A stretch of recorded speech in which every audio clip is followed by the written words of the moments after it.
Bonjour à tous. Merci de participer au webinaire d'aujourd'hui sur la base de la cybersécurité pour les contrats gouvernementaux. Je m'appelle Matthew Larivière et je suis conseiller principal au sein de l'équipe chargée de l'acquisition de clients à la CCC. Avant de commencer, permettez-moi de vous parler un petit peu de la CCC, juste pour vous donner un petit contexte. La CCC, c'est une société d'État de gouvernement du Canada. Donc, l'objectif est d'aider les entreprises canadiennes à conclure des contrats commerciaux avec des gouvernements étrangers. Au cours au cours des 5 dernières années, nous avons soutenu des contrats d'une valeur de plus de 7 milliards de dollars entre des entreprises canadiennes et d'autres gouvernements grâce à notre approche de la passation de contrats gouvernement à gouvernement. Euh, pour établir des contrats gré à gré, la CCC offre de nombreux services aux entreprises canadiennes, y compris notre outil de recherche appel d'offres internationaux qui offre un accès à des opportunités d'appel d'offres provenant de plus de 200 juridictions. On a aussi des services consultatifs qui adressent à ceux qui ont des solutions achetées par les gouvernements ou qui travaillent actuellement dans un gouvernement étranger sur un projet spécifique qui souhaitent s'entraîner avec un de nos conseillers sur la façon d'aller de l'avant. On a aussi des services de maître d'œuvre international et un maître d'œuvre du département de défense américaine. Ce sont nos services de passation de marché gré à gré et je vous invite de consulter notre site web pour en savoir plus pour chacun de ces programmes et services. Um, Maintenant, passons au sujet du jour. Quel que soit votre client, une bonne hygiène en matière de cybersécurité est bénéfice pour les affaires. Dans le webinaire aujourd'hui, nous allons vous fournir un feuille de route sur la façon de commencer. Les présentateurs aujourd'hui sont Karine Ganam, fondatrice et chef de la cybersécurité chez ScreamScan AI Inc. et Karine Brission, directrice de la stratégie et de la croissance et des ventes chez ScreamScan.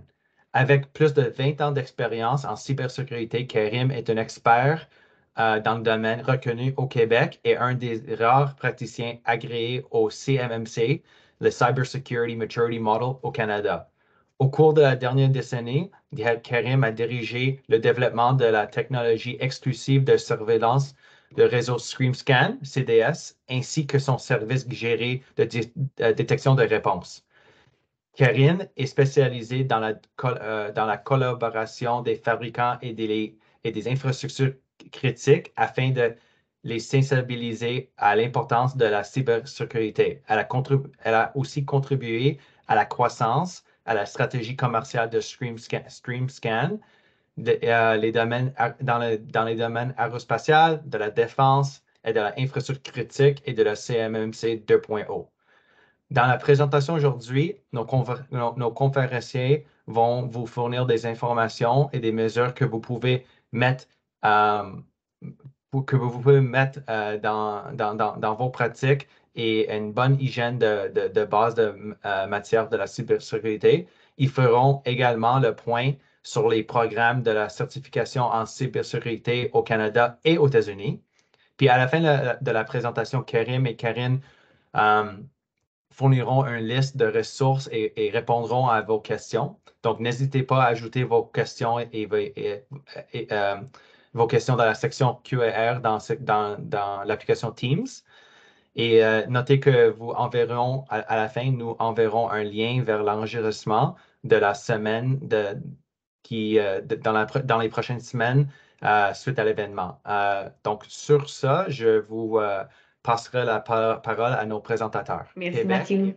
Donc, en fait, afin de commencer, on va juste présenter, en fait, c'est qui StreamScan, qu'est-ce que nous faisons. Donc, en fait, StreamScan, on est une entreprise, une firme de cybersécurité opérationnelle. Donc, à la base, on a un centre de recherche et développement en outils d'automatisation de cybersécurité. Donc, nous développons nos propres solutions technologiques. En fait, on a été l'une des premières entreprises, en fait, au Québec à appliquer l'intelligence artificielle pour la détection de cybermenaces, ce qui nous a permis aussi de réaliser certains projets avec certaines entités critiques politiques, dont la défense nationale et avoir des partenariats avec le Centre de sécurité des télécommunications. Donc, en fait, on offre aussi une panoplie de types de services qui se dit d'être opérationnels, mais notamment, on a 3 services phares, dont le premier qui est l'accompagnement CMMC. Donc, en fait, on accompagne les entreprises, on leur offre un offre de service, en fait, qui les accompagne de A à Z pour rendre, en fait, le terrain prêt avant de passer au certificateur. Donc, on est reconnu comme étant une RPO. Karim va pouvoir en discuter un peu plus en détail aussi là, à propos des différents termes. On a également aussi notre service StreamShield, donc qui est basé en fait de notre technologie qu'on a développée, donc notre technologie CDS, qui est une IPS IDS, et puis appui de notre SOC, en fait, qui est notre centre opérationnel de cybersécurité. Donc, on fait la surveillance en continu 24/7 afin de prévenir les menaces des cyberattaques chez nos clients.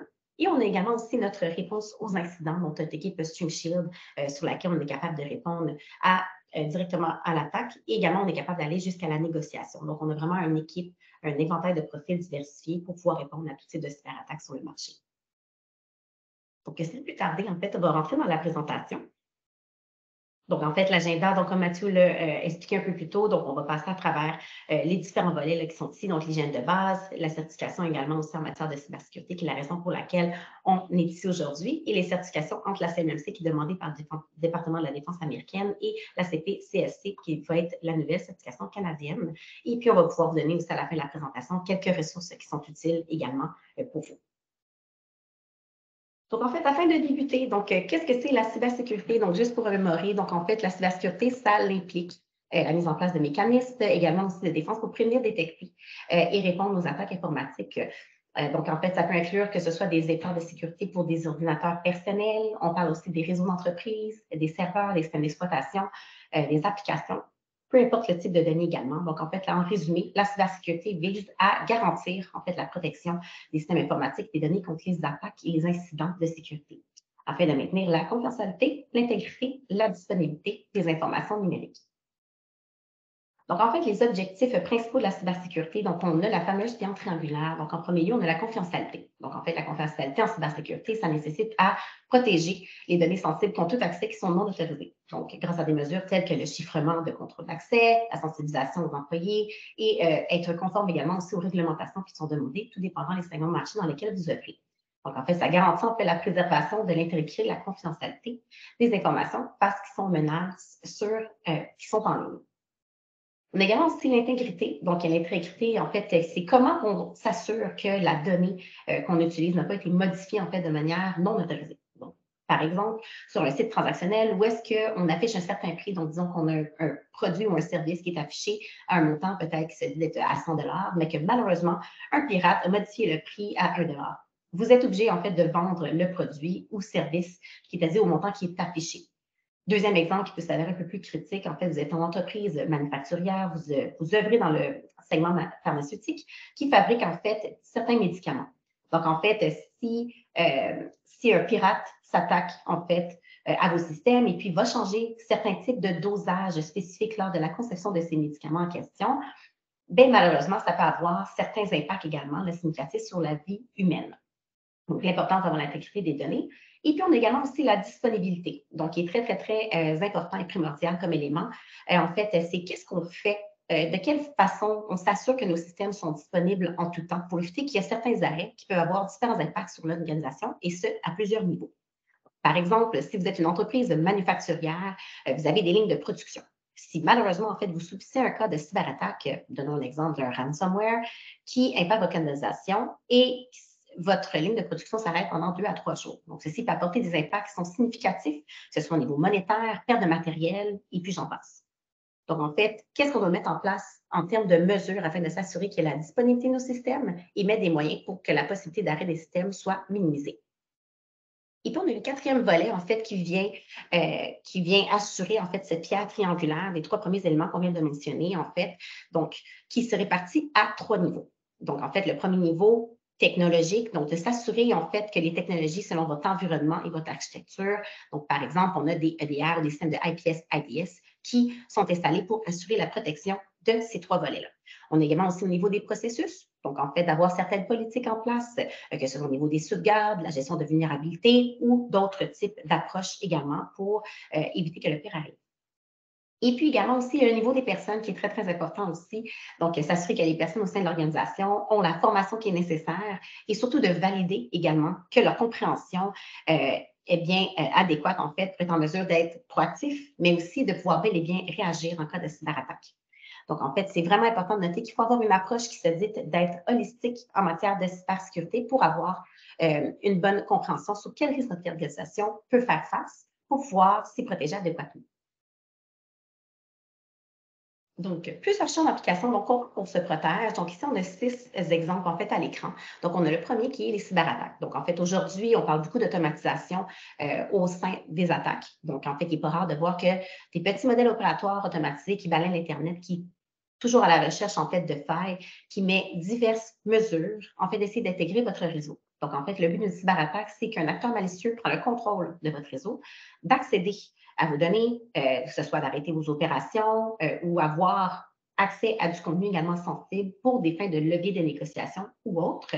En fait, donc en tant qu'organisation, c'est bel et bien important que vous soyez en mesure de mettre en place toutes les mesures nécessaires et adéquates afin de vous protéger contre ce type de menaces lesquelles que toute organisation de toute n'importe quelle taille, on peut faire face. On a également le deuxième ici, qui est l'ingénierie sociale. D'ailleurs, l'ingénierie sociale nécessite à mettre en place plusieurs méthodologies afin d'exploiter la fameuse faille qui, d'ailleurs, encore considérée aujourd'hui une des plus à risque, c'est-à-dire la faille humaine. Donc, en fait, un petit exemple purement banal, donc ça peut être par l'envoi d'une photo, d'un document quelconque, et qu'on demande à la personne de regarder le document ou la photo en question. Donc, malheureusement, lorsque vous ouvrez le fichier, il y a un petit outil malicieux qui peut s'exécuter sur la machine en question et un ransomware peut être déployé en fait au sein de votre réseau. On a le troisième volet, en fait, qui est la violation de données. Donc, en fait, pour tout ce qui concerne tout un accès qui est non autorisé à des données et des formations. Donc, présentement au Québec, on voit beaucoup, en fait, la loi 25 qui a été mise en vigueur par le gouvernement provincial, en fait, qui est en but de forcer les organisations à mettre des mesures afin de protéger les renseignements personnels, que ce soit des employés, des données récoltées de clients, que ce soit des fins marketing ou développement de produits ou autres. Donc, si malheureusement un pirate entre au sein de votre réseau, il arrive à voler des renseignements personnels, donc c'est à partir de ce moment qu'on considère en fait que c'est un acte comme une violation de données. Donc, c'est important de s'assurer de minimiser les risques parce que les sanctions peuvent s'avérer quand même assez salées pour les organisations qui subissent une violation de données. On a aussi au niveau des vulnérabilités, et celle-ci, en fait, je mets vraiment beaucoup l'accent là-dessus. En fait, juste pour réitérer, une vulnérabilité, c'est une faille qui fait partie de vos systèmes, que ce soit à partir de l'interne ou de l'externe, qui peut être exploitée par une personne malicieuse afin de prendre contrôle de vos systèmes. Donc, en fait, nous, c'est pas lorsque vous installez vos systèmes, c'est plus qu'au fil du temps, si vous n'avez pas, en fait, si vous ne mettez pas en place les patchs qui sont signalés sur le marché, c'est là que ça peut s'avérer problématique. Donc, en fait, nous, chez StreamScan, on fait beaucoup de réponses aux incidents, comme je l'ai mentionné un peu plus tôt. Donc, il est malheureusement, en fait, pas rare de voir que certaines organisations subissent encore des cyberattaques, que ce soit par l'entremise de vieilles vulnérabilités qui ont été signalées depuis un certain moment sur le marché. Donc, il y en a certaines qui existent encore. Donc, on peut donner un exemple concret. Le fameux ransomware WannaCry en 2017 a fait énormément de dégâts. Donc, on parlait près de 200 000 machines qui ont été infectées en moins de 3 jours. Donc, la raison pour laquelle on avance, en fait, ce type de vulnérabilité, c'est qu'encore, on peut voir ce type de vulnérabilité au sein des réseaux des clients qui continuent à faire du dommage. Donc, en fait, on parle d'une vulnérabilité qui date quand même d'assez longtemps. Donc, 2017, ça fait certaines années quand même. Donc, ça démontre juste que les entreprises en tant que telles ne prennent pas nécessairement en charge la gestion des vulnérabilités adéquatement au sein de leur réseau. Ce qui explique également pourquoi plusieurs entreprises, encore aujourd'hui, continuent de subir certains types de cyberattaques. On a le vol d'identité. On désire mettre en place certaines mesures. Oui, pardonnez-moi. Est-ce qu'on voit l'écran ici? Donc, en fait, le vol d'identité, donc on désire mettre en place des mesures pour protéger les renseignements personnels des clients. Donc, en fait, quand on regarde aujourd'hui les impacts que subissent, en fait, les personnes qui subissent ces vols d'identité en question, malheureusement, ça peut être des impacts qui peuvent durer à long terme, ce qui est très, très, très critique, en fait. Donc, il y a certaines choses qui sont passées au courant des dernières années qui, malheureusement, certaines personnes ont encore des dégâts, là, qui visent encore des dégâts par rapport à ces cyberattaques qui ont été vécues.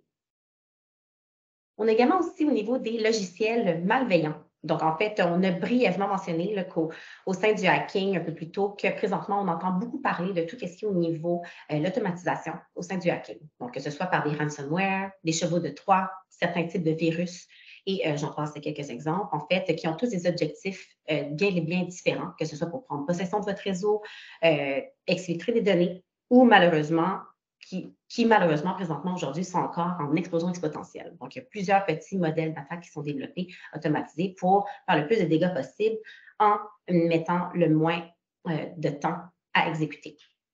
Donc, il faut que vraiment vous sachiez vos risques pour mettre en place, en fait, les mesures pour vous protéger contre les différentes menaces auxquelles vous pouvez faire face en tant qu'organisation.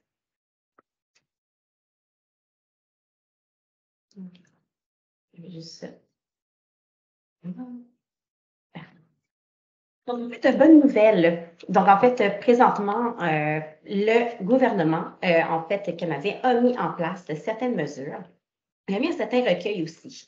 Donc, en fait, a mis tout un programme. Donc, c'est le Centre canadien de la cybersécurité qui a mis en place pour que vous pouvez vous retrouver à travers d'un répertoire où est-ce que vous pouvez trouver des vidéos éducatives, la documentation, des guides, afin de vous éduquer sur les ressources dont vous avez, que vous avez accès pour mettre en place certaines mesures de sécurité afin de vous protéger adéquatement contre les cyberattaques. Par exemple, si vous subissez un cas de cyberattaque, que ce soit un vol d'identité, un cas de ransomware ou autre, vous avez la possibilité, en fait, d'aller sur le site web du gouvernement fédéral, donc du Centre canadien de la cybersécurité, et de signaler, en fait, l'événement. Et ça vous démontre, en fait, quelle démarche à suivre. Il y a un lien ici à l'écran pour ceux et celles qui vont avoir le PowerPoint en partage, que vous pouvez cliquer. En fait, ça vous demande en fait d'entrer les informations sur votre entreprise en tant que telle. Vous devez y expliquer en fait l'impact, les impacts que vous avez subis. Puis par la suite, toutes ces informations-là vont être transmises en fait à l'équipe de réponse aux incidents du gouvernement qui va les regarder, qui va pouvoir vous aider ultérieurement avec le cas en question. Donc, c'est vraiment une bonne nouvelle en fait parce que peu importe quelle entité que vous représentez, que vous soyez, que ce soit au niveau personnel, que ce soit une entreprise de toute taille, en fait, vous avez accès à ces types d'informations pour vous aider en cas de cyberattaque et obtenir de l'aide. Donc, en fait, sans plus tarder, je vais passer la parole à mon collègue Karim Gamamé, en fait, qui va entrer dans la portion plus technique du sujet. Donc, il va commencer à vous discuter avec vous de quelle hygiène en matière de cybersécurité on doit avoir en 2024. Okay. Merci, Karim. En fait, pour l'idée derrière, à travers la protection des infrastructures, c'est aussi être à mesure de pouvoir renforcer la sécurité des réseaux. Donc, renforcer la sécurité d'une infrastructure informatique, c'est de mettre en place ce qu'on va appeler une hygiène de base. Donc, l'hygiène, c'est globalement qu'est-ce que je dois mettre en place d'un point de vue processus, d'un point de vue ressources humaines, et aussi d'un point de vue technologique pour renforcer la sécurité de mon réseau. On va parler par exemple de la sensibilisation des utilisateurs, on va parler de la mise en place des outils de protection antivirale et aussi la surveillance par exemple de la sécurité, la prise de copies des sauvegardes, puis les tests réguliers pour s'assurer que tout ça, ça fonctionne. Donc, si vous avez mis en place des mesures d'hygiène dans votre infrastructure, vous allez avoir l'assurance quelque part que vous allez être non seulement capable de pouvoir protéger votre infrastructure contre les cyberattaques, mais aussi de pouvoir détecter est-ce que vous faites face à une attaque et puis si vous la détectez, comment vous allez pouvoir agir ensuite, pouvoir contrecarrer l'attaque pour qu'au final, ça ne se transforme pas en problème.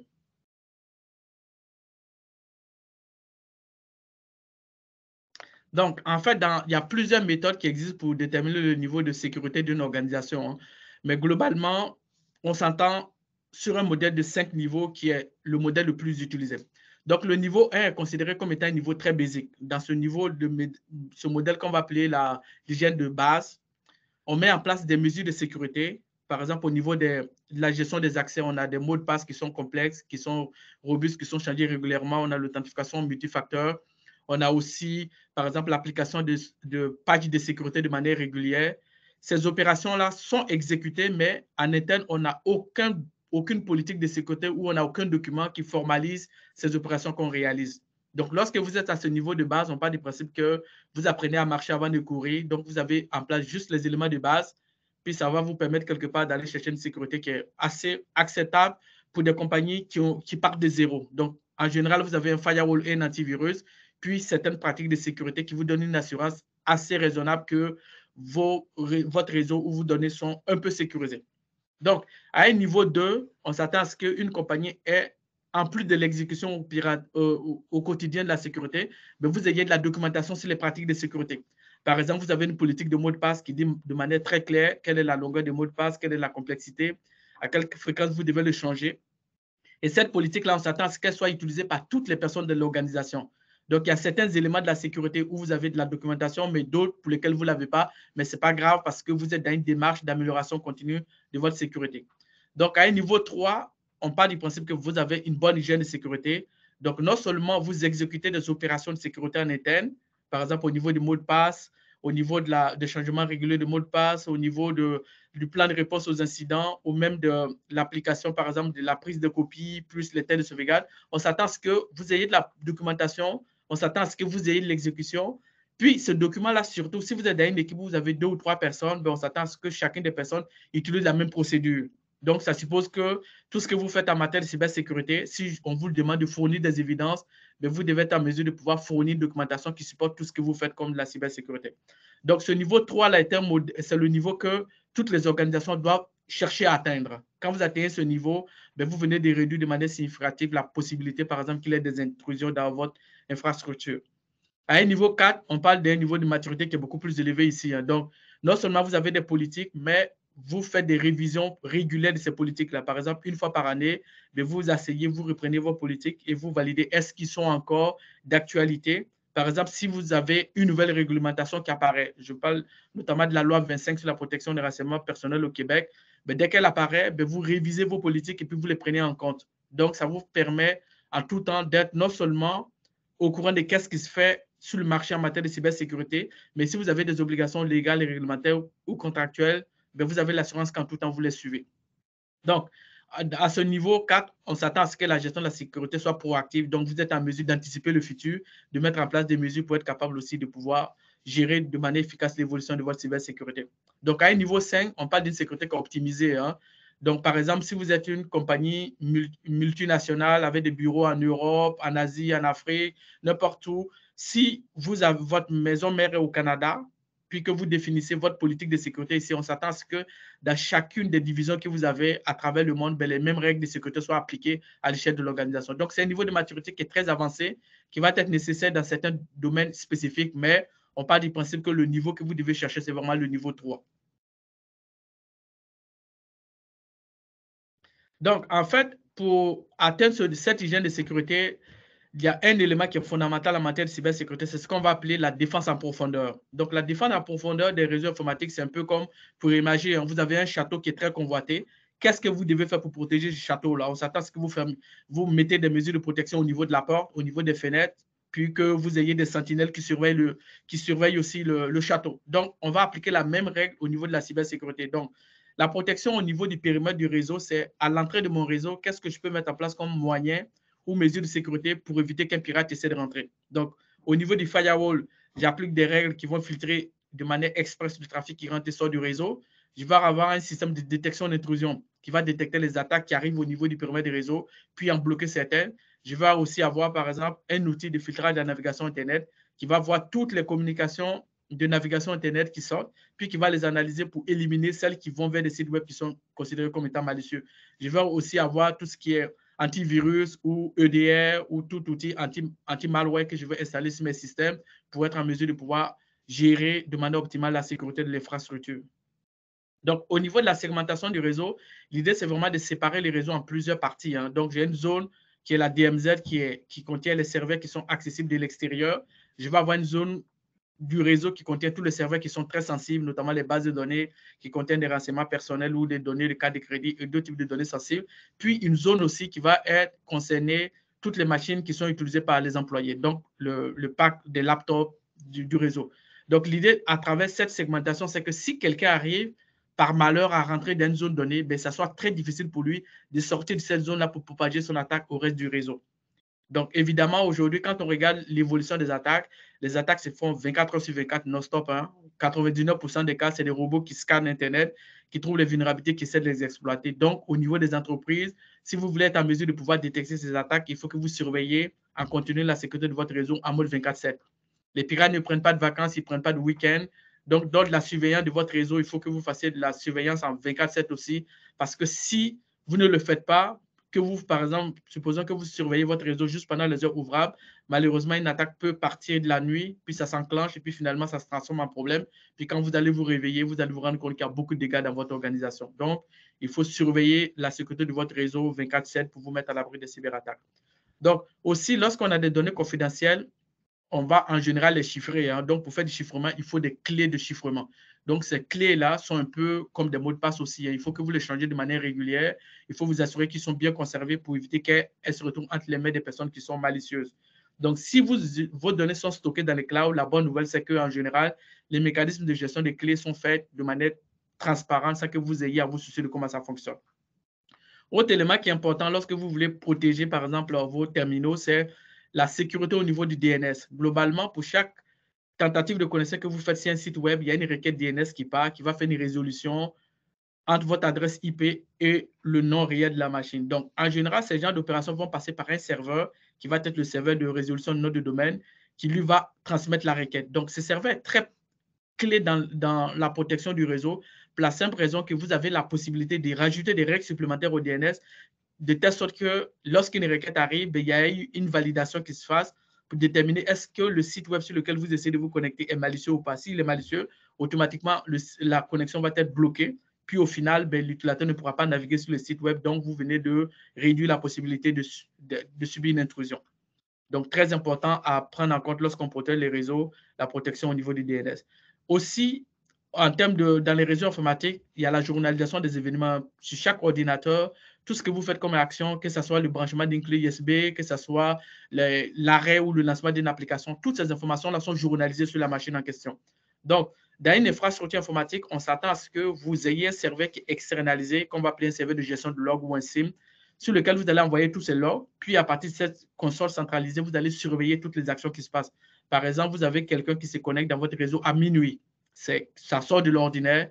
Surtout si cette personne se connecte avec un compte administrateur, il est très important que vous preniez en charge l'événement, que vous déterminez est-ce que l'action est légitime ou pas, de telle sorte que si c'est une activité malicieuse, vous puissiez prendre les mesures nécessaires pour pouvoir le bloquer pour éviter que ça se transforme peut-être à un incident de sécurité.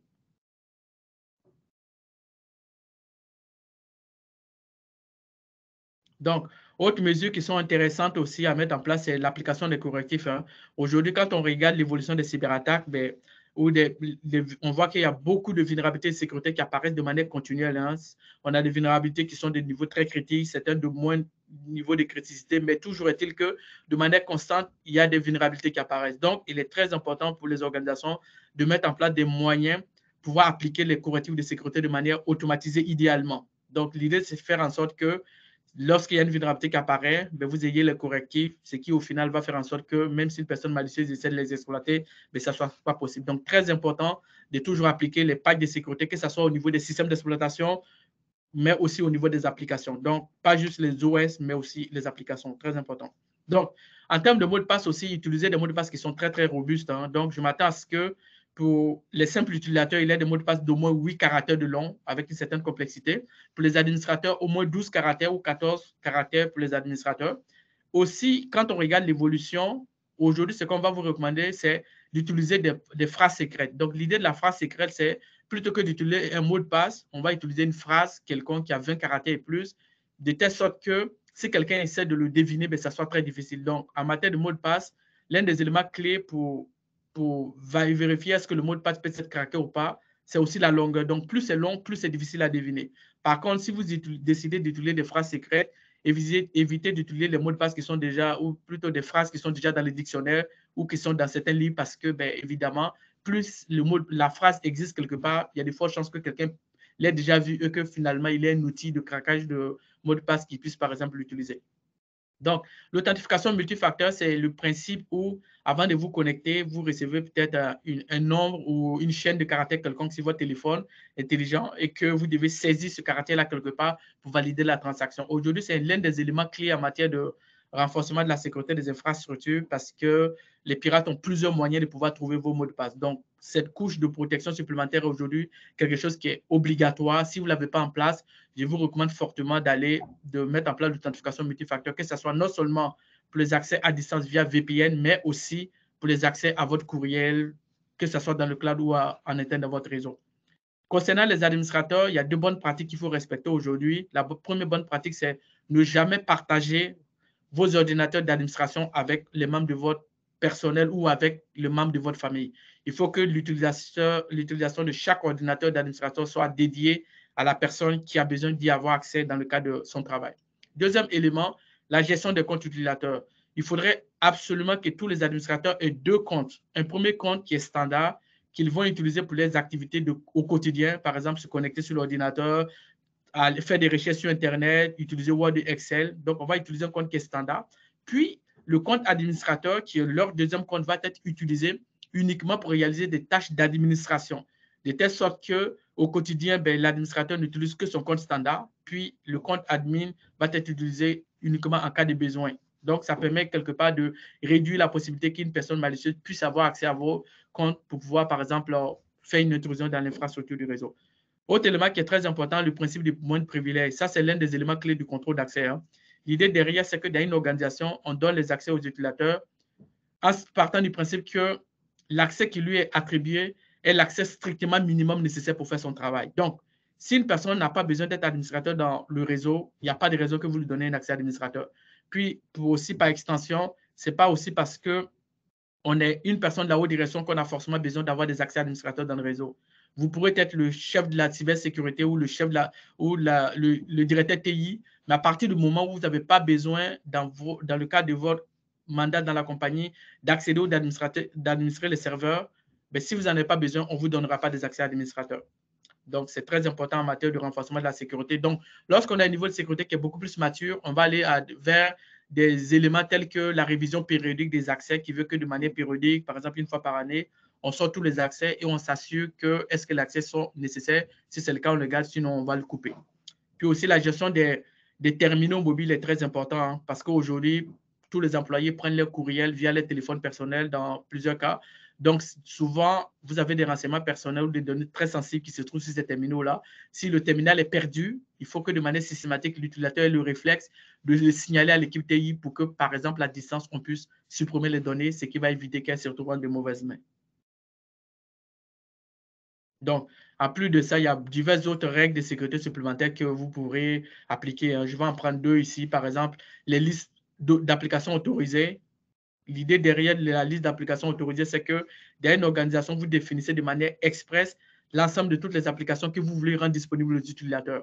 Donc, une fois que cette liste est définie, on s'assure via une configuration qu'une application qui n'est pas autorisée ne puisse pas s'exécuter dans l'infrastructure. L'avantage, c'est que, par exemple, un pirate est dans votre réseau, s'il essaie d'exécuter un malware ou un outil malicieux et que cet outil ne fait pas partie de la liste des applications que vous autorisez, eh bien, l'exécution ne va pas fonctionner. Donc, vous venez de facto de pouvoir réduire les possibilités d'attaque dans votre infrastructure.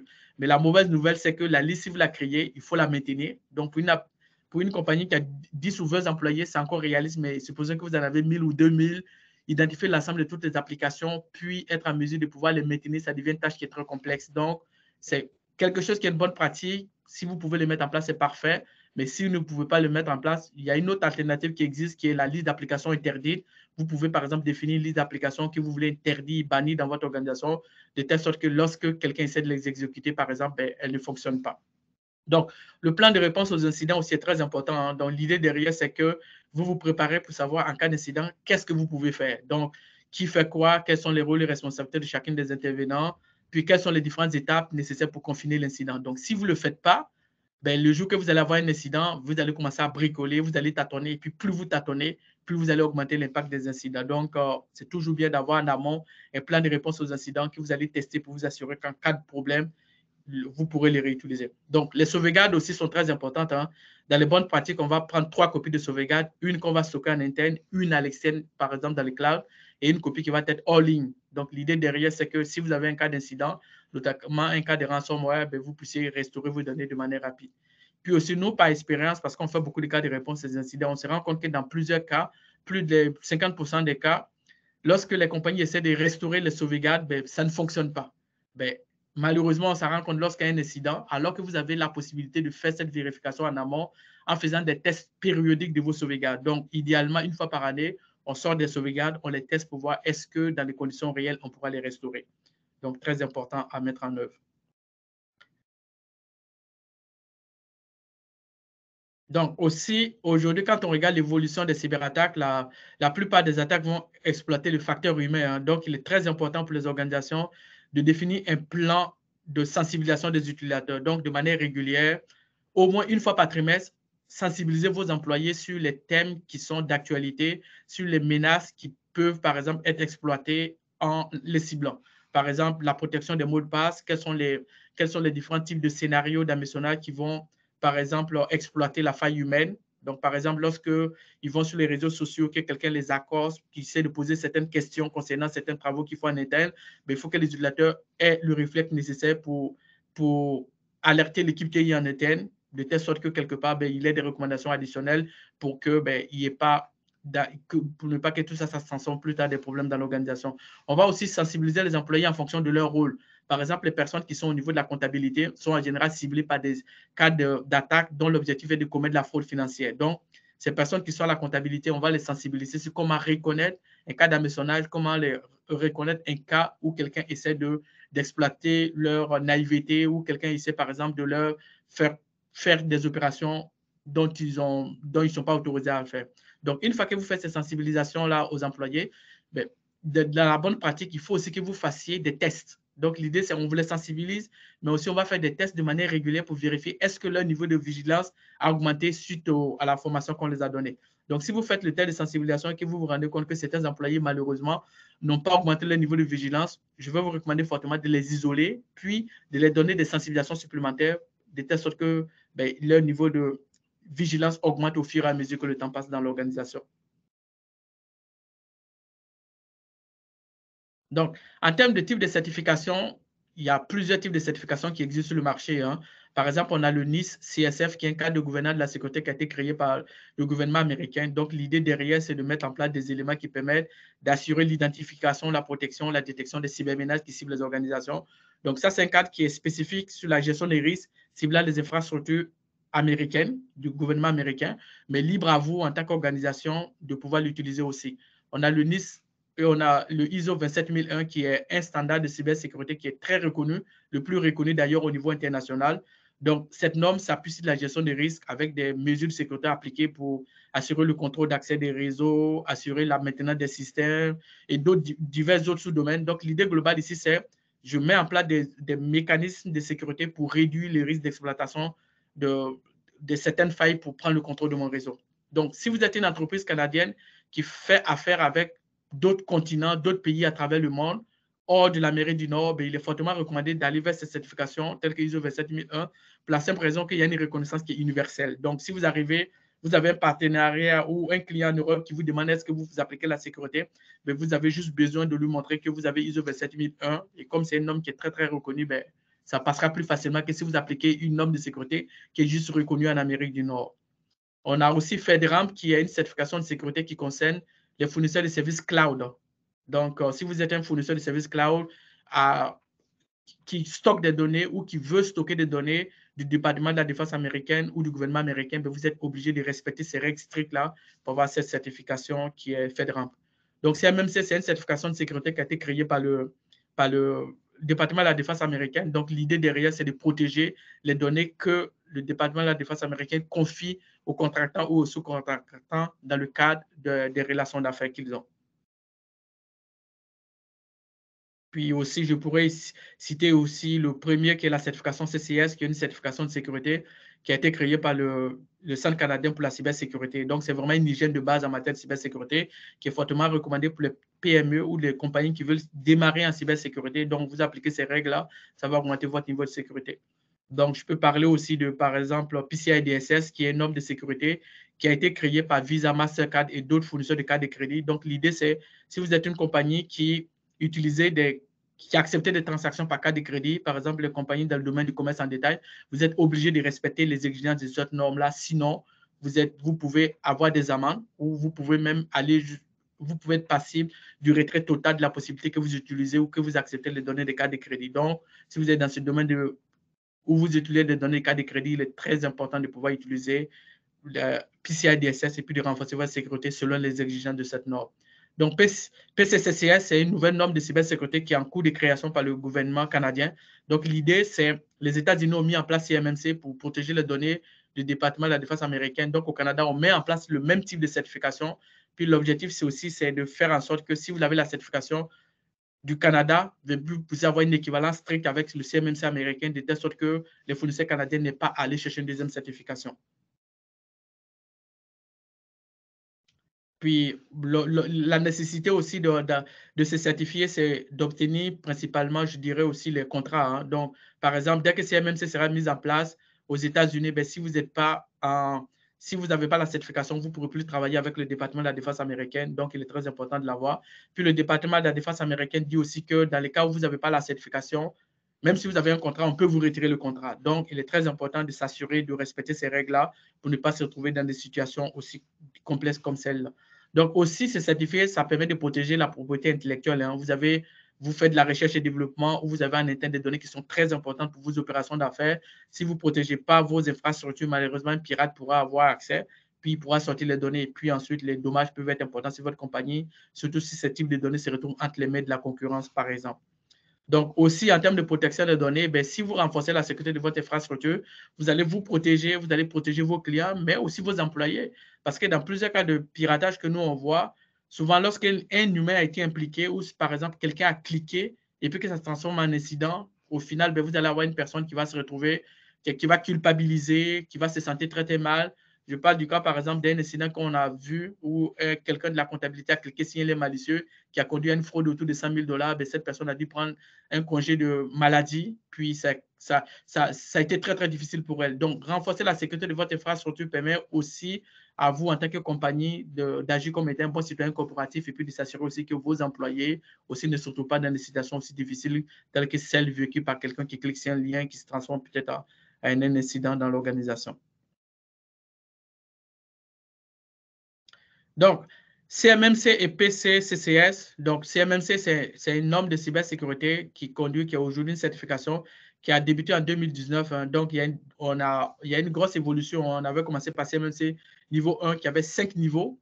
Puis, après être allé chercher des informations, le feedback des utilisateurs ou des compagnies qui sont des fournisseurs du département de la défense américaine, ils se sont rendus compte que c'était très lourd, d'autant plus que chacune de ces certifications-là requérait qu'il y ait une tierce partie qui venait les certifier. Donc, les coûts explosaient, ce qui n'était pas acceptable, d'autant plus que dans la chaîne d'approvisionnement, il y a beaucoup de PME. Donc, le département de la défense américain a décidé ensuite de le changer. Maintenant, on est passé à un CMMC niveau 2, plutôt CMMC 2.0 qui contient 3 niveaux de certification, un niveau 1 très basique, un niveau 2 qui est beaucoup plus accru et le niveau 3 qui est un niveau considéré comme étant un niveau expert.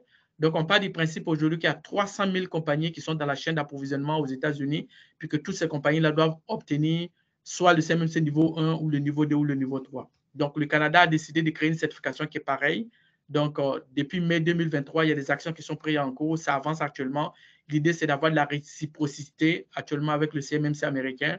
Puis, lorsque la certification du Canada sera aussi active, bien, toutes les compagnies canadiennes qui sont des fournisseurs de Défense Canada vont être amenés aussi à obtenir cette certification. Sinon, ben, ils ne pourront pas avoir accès au contrat de Défense Canada. Donc, la certification PCCCS, celle de l'équivalent du CMMC canadien, le besoin, c'est plusieurs éléments justifient le besoin. Le premier élément ici, c'est le fait que quand on regarde l'évolution des cyberattaques aujourd'hui, avec les conflits qui se font un peu partout en Europe ou partout ailleurs, on voit que les types de cybermenaces explosent. Et puis, ces cybermenaces-là ciblent beaucoup la chaîne d'approvisionnement. Donc, il est très important aujourd'hui qu'il y ait des mesures qui soient mises en place pour renforcer la sécurité de la chaîne d'approvisionnement, d'autant plus que cette chaîne-là est aujourd'hui très intégrée. Donc, un fournisseur ou un sous-contractant, quelqu'un qui est attaqué, peut paralyser ou peut faire en sorte qu'il y ait beaucoup de délais dans l'approvisionnement, par exemple, du département de la défense américaine ou des forces armées canadiennes.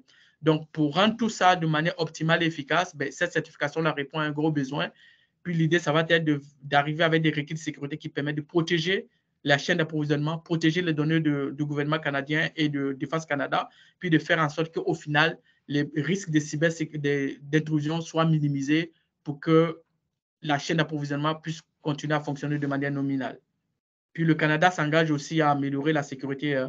Le gouvernement canadien accepte aujourd'hui que la cybersécurité est une priorité. C'est d'ailleurs le risque numéro 1 des organisations. Donc, le gouvernement contribue à travers cette certification-là à accompagner les organisations pour qu'ils puissent renforcer leur sécurité pour réduire les risques d'intrusion. Donc, l'élément clé ici pour la certification canadienne, c'est vraiment la réciprocité. Là. Le Canada souhaite qu'une fois que la certification est en place, ben, si vous l'obtenez au Canada, vous pouvez travailler avec le département américain de la Défense, c'est qu'on vous demande des règles ou des exigences de sécurité supplémentaires. Donc, à partir du moment où cette réciprocité est obtenue, ben, c'est un avantage pour les compagnies canadiennes qui, elles, vont pouvoir se concentrer sur une réalité qui est beaucoup plus canadienne, mais avec une reconnaissance aux États-Unis. Donc, aussi, le CMMC, puisque le CMMC américain a 3 niveaux, ben on s'attend aussi à ce que celui du Canada ait 3 niveaux. Donc, le niveau 1 va être pareil, le niveau 2 aussi, ça va concerner presque les mêmes requis de sécurité. Puis, évidemment, pour que la réciprocité soit reconnue, on s'attend à ce que la certification du Canada contienne au moins toutes les exigences du gouvernement américain. Aussi, l'approche que le gouvernement canadien utilise, c'est aussi une question d'évaluation des risques. Ça suppose que vous allez devoir obtenir un niveau de certification en fonction du type de données auxquelles vous avez accès. Si vous avez accès, par exemple, à des données qui ont un niveau de sensibilité moins élevé, vous allez devoir vous certifier à CMMC niveau 1. Par contre, si vous avez accès à des données plus complexes, par exemple des diagrammes qui permettent de fabriquer des pièces qui sont utilisées sur les avions de combat de l'armée canadienne, ben vous allez devoir aller chercher un niveau de certification qui est beaucoup plus élevé que ceux qui accèdent juste à des informations de base. Puis aussi, lorsque la certification sera mise en place, il va y avoir de l'évaluation par une tierce partie. Donc, ça va être des tierces parties autorisées par le gouvernement canadien qui vont venir auditer les compagnies pour ensuite vérifier que toutes les règles sont en place. Puis, en fonction des évidences qui seront collectées, ben, il y aura une décision qui va être prise quant à l'opportunité de vous délivrer le certificat ou pas. Donc, pour revenir sur CMMC, on disait qu'il y avait 3 niveaux. Donc, le niveau 1, c'est un niveau qui est très, très basique. Donc, ceux qui ont besoin d'accéder au CMMC niveau 1, c'est ceux qui, globalement, accèdent à ce qu'on appelle les FCI, donc les informations sur les contrats fédéraux américains. Donc, par exemple, le dossier d'appel d'offres que vous téléchargez, les contacts, le nom, le prénom, le numéro de téléphone de la personne que vous pouvez contacter auprès du département de la Défense américaine pour chercher des dettes supplémentaires. Tout ça, c'est considéré comme étant des informations de type FCI, donc des informations très basiques. On ne peut pas le partager à tout le monde, mais ce n'est pas des données très sensibles. Si vous êtes dans cette catégorie, ben vous avez juste à mettre en place quelques règles de sécurité, puis vous êtes conforme, vous faites une auto-évaluation, puis tout est beau. Donc, CMMC niveau 2, c'est lorsque vous accédez à ce qu'on appelle les COI, qui sont des informations non classifiées mais contrôlées. Donc, c'est des niveaux d'informations qui sont un peu plus sensibles que les données, on va dire les données sur les contrats fédéraux classiques. Par exemple, si vous devez fabriquer une pièce qui est utilisée sur, on va dire, vous devez fabriquer par exemple des chenilles, des chars de combat. Donc, il y a des spécifications sur le type de matériaux, il y a des diagrammes réseau qui décrivent de long en large qu'est-ce que vous devez fabriquer. Donc, ce type d'information, c'est une information qui est sensible. Ce n'est pas confidentiel au sens de l'armée, mais c'est quand même de l'information qui doit être protégée pour la simple raison que si elle arrive entre les mains, par exemple, de certains pays qui sont considérés comme n'étant pas sur la même ligne que le Canada ou les États-Unis, ben, ça pourrait avoir un impact. Donc, ce type d'informations, il faut les protéger. Puis, qui dit protection de COI parle de la norme NIS 800-171, surtout la révision 2, qui est celle qui est actuellement utilisée par CMMC. Donc, vous allez devoir respecter 110 contrôles. Puis, ensuite, vous allez montrer que vous les avez effectivement mis en place en montrant des évidences, puis les évidences vont être analysées pour déterminer est-ce que oui ou non c'est conforme. Si c'est conforme, vous avez la certification. Donc, DFAR, c'est une loi américaine qui édicte quelles sont les différentes exigences qui sont nécessaires pour accéder au contrat du ministère de la Défense aux États-Unis. Contrairement au FAR, par exemple, qui est au CMMC niveau 1, qui édicte de manière exacte quels sont les différents requis de sécurité qui sont requis lorsque vous accédez à un contrat fédéral américain. Puis, pour le CMMC niveau 3, en plus de NIS 800-71 à respecter, vous avez le NIS 800-72 qui arrive avec des requis supplémentaires qu'il faut mettre en place. Donc, il y a très peu de compagnies qui vont être à ce niveau-là, mais il faut savoir que ça existe. Donc, pour CMMC, globalement, ici, le niveau 1, c'est très basique, on a 15 requis. CMMC niveau 2, il y a 2 types de compagnies. On a ce qu'on appelle les compagnies en acquisition prioritaire.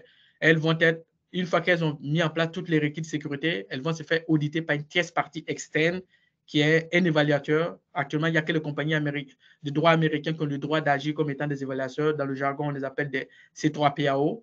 Puis, d'un côté, on a d'autres compagnies qui sont en acquisition non prioritaire. Par exemple, les compagnies qui fabriquent des vêtements ou des bottes militaires qui peuvent être utilisées par l'armée américaine, mais aussi par d'autres armées à travers le monde. Ben, ces compagnies-là ne sont pas obligées de se faire certifier par des tierces parties. Elles s'assurent de mettre en place les règles de sécurité, donc les 110 contrôles. Puis ensuite, elles vérifient que tout est bon, les évidences correspondent à ce que CMMC demande. Et ensuite, elles se font une auto-évaluation, puis elles ont un certificat qui valide pendant 3 ans. Puis, une fois par année, il faut que quelqu'un de la haute direction fasse une auto-affirmation. L'idée de l'auto-affirmation, c'est que quelqu'un de la haute direction dise « Oui, je comprends. Oui, je confirme que toutes les règles, toutes les exigences de CMMC sont respectées actuellement en interne dans l'organisation. » Et pour le niveau 3, l'évaluation aussi, une fois que vous êtes prêt, la certification est délivrée pour une période de 3 ans. Puis, chaque année, vous faites l'auto-affirmation. Donc, contrairement au niveau de, par exemple, le niveau 3, c'est quelqu'un, l'évaluateur doit venir du gouvernement américain, plus spécifiquement du ministère de la Défense. Donc, on a 3 niveaux de certification, puis l'évaluation dépendant de la catégorie dans laquelle vous êtes, soit vous le faites vous-même, ou bien c'est une tierce partie qui va la faire, ou ça va être le gouvernement américain qui va vous faire l'évaluation pour vous délivrer le certificat. Puis évidemment, une fois que vous avez le certificat, c'est le début, hein, il faut que vous continuez à le faire évoluer avec le temps. Donc, en termes de CMMC niveau 1, on a 6 domaines qui sont couverts. Hein. On parle du contrôle d'accès jusqu'à sécurité, assurant de l'intégrité des données, ce qui suppose que vous avez des antivirus, vous avez des anti-malware sur vos machines, vous avez la protection de votre périmètre du réseau, vos salles de serveurs qui stockent les données du département américain sont protégées par soit un mot de passe ou par un badge quelconque. L'idée, c'est de réduire les risques d'accès non autorisé à vos données. Puis, pour le niveau 1, comme je le disais, vous avez très peu de pratique. Vous n'êtes pas obligé de montrer que vous avez des politiques. C'est vraiment de montrer que vous avez de l'exécution, vous avez des éléments qui sont mis en place, les mots de passe sont changés, vous connaissez la liste de tous les utilisateurs de votre infrastructure, puis que vous soyez en mesure de pouvoir donner des évidences qui peuvent être validées par soit une tierce partie ou par vous-même. Pour l'évaluation, vous pouvez la faire vous-même, l'auto-évaluation, ou vous pouvez travailler avec une tierce partie. Il n'y a aucune exigence là-dessus que ça soit fait par quelqu'un de l'extérieur. Donc, sur la slide aussi, vous avez des liens quand même qui vous permettent aussi d'accéder à des données, hein, sur comment faire une évaluation CMMC niveau 1, comment vous allez déterminer la portée de votre projet et surtout, en termes d'auto-évaluation, quels sont les différents requis. Donc, vous pouvez les télécharger, puis le contenu est très bien expliqué.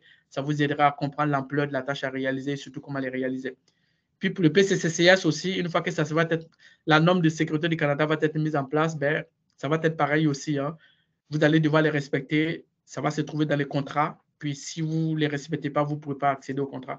Puis, l'autre difficulté aussi qu'on a, c'est qu'aux États-Unis, on a les informations FCI, on a les CUI. Au Canada, ce n'est pas des concepts qui existent. Donc, le fédéral au Canada travaille actuellement à harmoniser tout ça. Hein.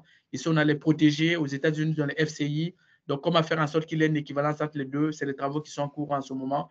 Puis, d'ici la fin de l'année, on s'attend à ce que tout ça, ça soit cohérent, ça soit harmonisé pour qu'il y ait une équivalence entre les deux. Donc, pour le reste, ici, on a des liens utiles, hein, des liens sur lesquels vous pourrez accéder à de l'information qui vont vous permettre de protéger votre infrastructure ou d'accéder à de la connaissance sur tout ce qui est cybersécurité. Donc, là aussi, on a des liens utiles qui peuvent être utilisés pour renforcer la sécurité de votre organisation. Donc, merci pour votre attention. On est à la fin de la présentation. Donc, si vous avez des questions, il nous fera plaisir de vous répondre. Oui, Karim, je vois qu'il y a quelques questions dans la section QR. Fait que la première ici, c'est est-ce qu'il existe une certification NIST-CF-CF? Puis je peux le copier-coller juste pour que tu puisses le voir. Oui, en fait, non, il n'y a pas de certification. Ce que ça dit, c'est vous appliquez des règles de sécurité pour renforcer la sécurité de votre réseau, mais il n'y a pas de certification en tant que telle que vous pouvez obtenir là-dessus. C'est un peu par analogie, c'est comme le NIST 800-71. Hein. C'est vous appliquez les règles, mais derrière, vous n'avez pas de certification. Okay. Dans la section dans la section commentaires, est-ce que tu vois la prochaine question? Ça dit que dites-vous au sujet des certificats offerts par les universités? Sont-ils moins reconnus que ces certificats-là? En fait, je vais nuancer, je vais apporter une clarification. Les certifications dont on vient de parler, ce n'est pas des certifications d'individus, mais c'est des certifications d'entreprises. Donc, par exemple, CMMC, c'est une entreprise qui doit mettre en place des requis de sécurité pour obtenir un papier qui prouve qu'ils ont respecté le standard en question. Les certificats dont vous parlez, c'est sûrement les certificats qui sont délivrés par les universités, hein, notamment par exemple l'École polytechnique où j'enseigne qui donne un certificat en cybersécurité. Ces certifications de personnes sont au type de certification qui sort du cadre de ce dont on parle aujourd'hui.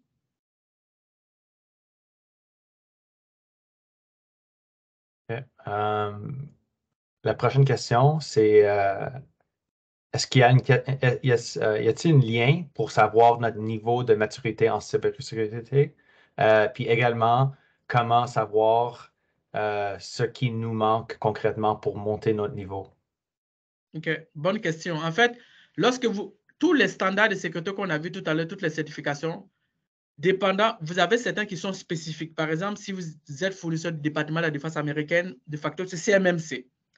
Mais comme je le disais aussi, si vous faites affaire avec plusieurs pays à travers le monde, sûrement que vous allez aller vers ISO 27001. Donc, l'élément clé, c'est de choisir est-ce que dans votre secteur d'activité, il y a une certification qui est exigée. Vous partez de cette certification-là, puis vous commencez par faire une analyse des cas. Donc, le gap analysis par rapport au certificat, à la certification en question, va vous permettre de déterminer qu'est-ce que vous avez en place, qu'est-ce que vous respectez déjà versus qu'est-ce que vous ne respectez pas. Puis, en fonction de qu'est-ce que vous ne respectez pas, vous commencez à les fixer un par un pour qu'au final, vous ayez tout est en place. Et puis, si tout est en place, vous allez appeler un certificateur externe qui va venir valider que tout est beau, puis vous allez obtenir votre certificat. Donc, par contre, ce que je vous recommande aussi, c'est si vous n'avez pas d'obligation de certification, apprenez à marcher avant de courir. Donc, vous avez le gouvernement canadien qui a la certification de Cybersécurité Canada ou qui édicte des bonnes pratiques de sécurité qui vous donne hygiène de base. Commencez par ça. Vous mettez en place des moyens. Vous faites du CMMC niveau 1 qui vous permet d'avoir la base. Puis, en fonction de ça, vous allez graduellement augmenter votre niveau de sécurité parce que si vous le prenez trop large, dans certains cas, alors que vous n'avez pas d'obligation de certification, ça a des coûts. Hein. Donc, si vous n'avez pas les coûts et puis que vous prenez quelque chose qui est trop large, malheureusement, vous allez peut-être couper les ronds, vous allez mettre en place des choses qui ne sont pas très, très cohérentes. Puis au final, peut-être que votre sécurité ne va pas être très optimale telle qu'on aimerait l'avoir. Okay. Prochaine question, puis je sais que ça approche la fin de l'heure, mais que voulez-vous dire par protection intégrité? C'est une partie de la protection confidentialité aussi. En fait, dans la slide qui parlait de la protection, l'idée, c'est de dire, lorsque nos compagnies veulent renforcer la protection de ces infrastructures, on joue sur les trois premiers éléments d'abord, l'intégrité, la confidentialité, la disponibilité. Mais pour que vous soyez en mesure de pouvoir assurer ces trois éléments-là, il faut que vous mettez en place des mesures de protection qui peuvent être de trois niveaux. Personnes, par exemple, sensibilisation des personnes, formation, processus, par exemple, un plan de sauvegarde de données, mais aussi technologie. Donc, la protection est la couche en dessous qui permet d'assurer l'intégrité, la disponibilité et la confidentialité d'informations. C'est ce qu'on voulait dire à travers cette slide-là. OK. On attend juste pour une dernière question ici. La différence entre l'échelle de maturité CMMI puis CMMC. OK. En fait, CMMI détermine les niveaux de maturité en matière de cybersécurité, donc niveau 1, 2, 3, 4, tel qu'on l'a vu tout à l'heure. Puis CMMC est une certification de cybersécurité qui, lui, concerne juste la protection des données qui appartiennent au département de la défense américaine.